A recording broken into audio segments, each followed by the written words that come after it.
Olá pessoal, eu estava aqui no meu escritório, na minha biblioteca, estudando, fazendo as minhas coisas e resolvi dar uma pausa e gravar um vídeo sobre um tema, uma questão que vem me incomodando muito, né, que é a banalização da filosofia.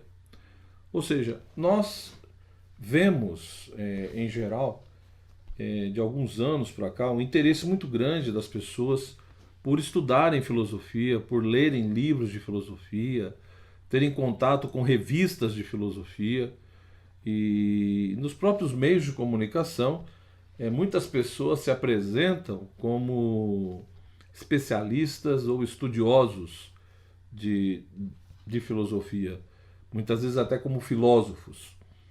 E, de fato, ou seja, eu não tenho nada contra, evidentemente, a uma certa popularização da filosofia, ou seja, no sentido de garantir um acesso cada vez mais amplo da filosofia para as pessoas em geral, né? Aquelas que têm interesse. Então, a própria presença da filosofia na escola, no mundo universitário, tem o seu valor e a sua importância, e também, evidentemente, no cotidiano das pessoas, enfim, as pessoas que não estão preocupadas em fazer um estudo especializado da filosofia, mas que têm interesse, digamos assim, nessa cultura mais geral, mais ampla.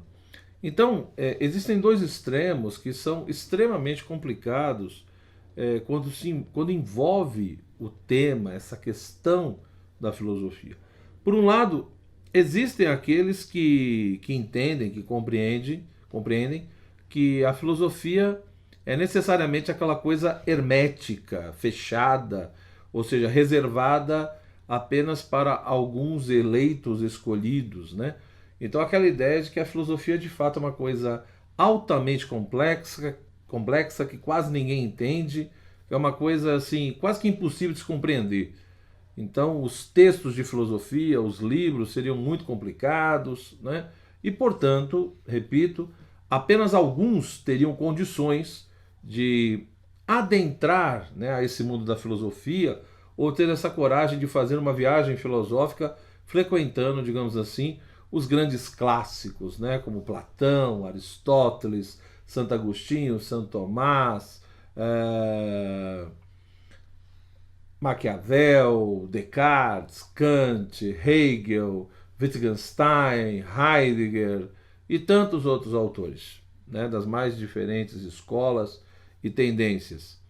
Essa postura de que a filosofia necessariamente ela é muito complexa e que deve usar necessariamente uma linguagem muito carregada, muito tensa, bom, eu acho altamente questionável, ou seja, me parece que às vezes, mesmo quem lida com filosofia, alguns pelo menos, sentem um prazer profundo de serem herméticos e de usar uma linguagem ou toda uma estrutura de pensamento que faz com que o outro não entenda o que você está dizendo. Então existe sim esse lado. Por outro lado, nós temos um outro extremo, que, que é justamente o que eu chamo não de popularização, mas de banalização da filosofia, né? Ou seja, pessoas que muitas vezes querem ler livros de filosofia, querem frequentar essa história da filosofia, ler os grandes clássicos, ver como as grandes questões ou os grandes problemas que todo ser humano se faz e que a humanidade sempre se fez, foram, digamos, enfrentadas pelos mais diversos filósofos. Então, isso, por um lado, é interessante, é bonito, mas o problema é que muitas vezes as pessoas não estão dispostas a terem o mínimo de disciplina, de esforço, de sacrifício para poder entender um texto de filosofia, para poder compreender com o mínimo de rigor, digamos assim, aquilo que um texto está apresentando. Então, o que acaba ocorrendo é ou leituras e interpretações extremamente superficiais e vazias, né? E o que é pior, muitas vezes acaba se levando o autor estudado a dizer o que ele não disse. Então nós vemos isso hoje fortemente, ou seja, a filosofia acaba virando um tipo de autoajuda onde as pessoas acabam ali pegando ideias isoladas, princípios isolados, e acaba ferindo aquilo que é altamente filosófico, que é intrínseco à própria filosofia, que é essa coisa de se preocupar, né, com a análise do conceito, né, fazer todo esse exame paciente do conceito construído aí por um determinado filósofo, ou exposto por um determinado filósofo, em uma determinada época, numa obra. Né? Então, essa paciência do conceito, essa análise do conceito. E junto com esse conceito, evidentemente, as teses que um autor defende e os argumentos que ele apresenta para poder justificar racionalmente a sua tese. Olha, isso precisa muitas vezes paciência, foco, dedicação, disciplina e às vezes até uma dose de sacrifício, porque requer tempo. Né? E o que eu percebo, repito, pessoas querendo criar, por exemplo, grupos de estudo, grupo de leitura, né? E quando começa ali a ler uma obra de Platão ou de Aristóteles, ou mesmo de um Descartes, de um Kant e tantos outros, a pessoa desanima, né? Ela já pensa em parar os estudos, etc. Isso já aconteceu comigo mesmo, né? Pessoas que me chamam para dar formação, para estabelecer um grupo de leitura, um grupo de estudo, e depois, repito, se por um lado, como eu disse primeiramente, tem aqueles que são herméticos, tem aqueles que parece que querem falar de uma maneira altamente difícil e complexa, justamente para se defender, para que ninguém entenda o que ele diga, para que não possa ser questionado. Por outro lado, muitas vezes, as pessoas querem colocar culpa nos outros, onde na realidade a responsabilidade é delas, ou seja, muitas vezes a pessoa é uma analfabeta funcional, né? Ela não consegue ler um texto, ela não consegue compreender um texto, ela tem toda uma dificuldade no âmbito da gramática, no âmbito da língua, né, do português, da língua mãe. Ela tem dificuldade de interpretar, ela tem dificuldade de ler, né? Às vezes até tem um certo conhecimento em algumas áreas, mas não aceita, não tem a devida humildade, que a filosofia muitas vezes ela tem a sua especificidade, tem o seu modo de ser, e que leva um tempo para você conseguir entrar nesse mundo filosófico.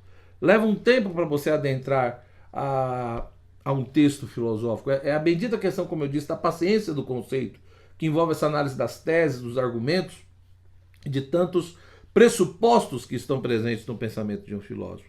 Então, eu só gostaria que você pensasse nisso, quer dizer, se você tem interesse por filosofia, se você realmente quer ler os clássicos, né, mas de uma maneira minimamente séria, rigorosa, você tem que ver que muitas vezes a culpa não é de quem está expondo, não é de quem está dando aula. Às vezes a pessoa ela é didática, ela procura ser clara, articulada, mas muitas vezes você não tem os referenciais mínimos para poder compreender algo. Né? E aí, além de não ter esses referenciais mínimos, muitas vezes falta a humildade, a paciência e o mínimo de esforço para poder estudar, para poder compreender as coisas. Então, eu gravei esse vídeo justamente para que a gente pense um pouco sobre isso. Porque, no fundo, por um lado, tem aqueles que acham que estão estudando filosofia, entendendo filosofia, e estão fazendo uma autoajuda, isso para não entrar muitas vezes num tipo de verborragia ou de masturbação mental, onde se fala-se de tudo e não fala-se de nada, né? Onde eu acho que eu estou entendendo determinado autor e não estou entendendo. Né? É muito comum as pessoas, ao lerem uma obra, elas quererem transferir para o texto, né, impressões, questões nossas, de hoje. Né? A pessoa acaba transferindo para o livro uma questão, um problema, um ponto de vista que é dela, que é nosso, e não acaba conseguindo fazer uma leitura minimamente coerente e objetiva do texto. Então, enfim, isso é muito sério, né? Porque isso acaba prejudicando a própria filosofia, isso acaba reforçando essa ideia, né, de novo, que a filosofia é uma coisa muito complicada, que é apenas para alguns, né? Ou a filosofia é aquela coisa inútil que não serve para nada, os filósofos falam de um monte de coisa, mas não resolve problema nenhum, né? E às vezes o que falta de fato é maturidade da parte das pessoas que têm interesse pelo estudo da filosofia, e dentro desse contexto da maturidade, repito, a falta de paciência, de esforço, de dedicação. Né?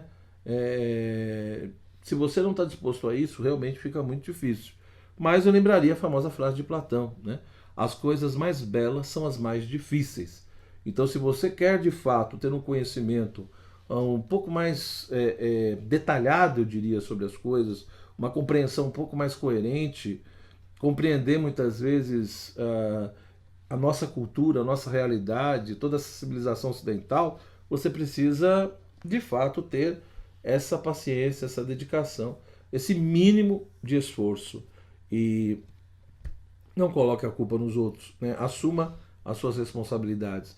Isso não quer dizer, repito, que às vezes quem está dando aula, existem professores, evidentemente, que podem ter ali as suas dificuldades didáticas ou a sua falta de clareza, né?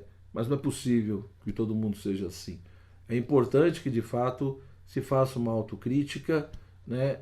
Entenda que a busca da verdade, a busca do conhecimento verdadeiro é uma coisa muito importante para a nossa vida, mas que requer uma dose de sacrifício.